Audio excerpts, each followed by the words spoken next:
Hi, I'm Carla, and in this tutorial, we're looking at a pose called Hanumanasana. In this pose, you are hopefully warmed up from a practice. This isn't the type of pose you're just going to whip into.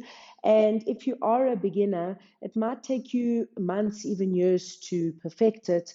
But if you keep practicing, you will get progress. And that's what you're looking for, progress over perfection.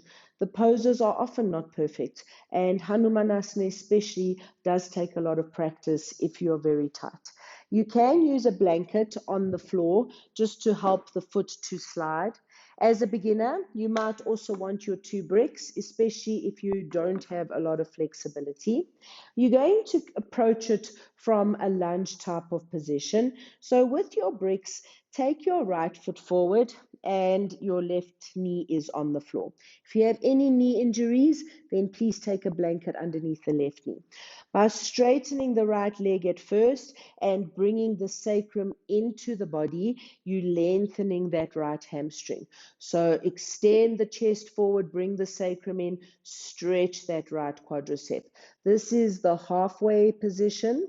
Now, when you want to come forward, you can come into a lunge, stretch the back leg, move your hands so that they're near your hips, and then begin to stretch the right leg too.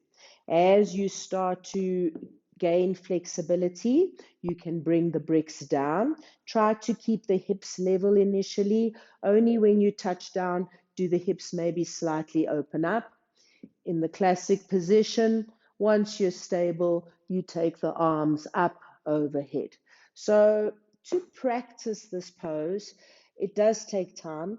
And you can also, if you have supports like cushions, bolsters, these little foams, they just foam blocks are wonderful that you can rest the buttock on and then see as I stay here for a little bit, does something develop?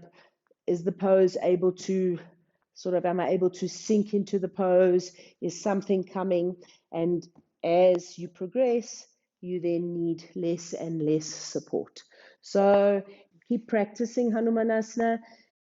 It's a very challenging pose, but when you do eventually get it, it's a very rewarding pose. Namaste.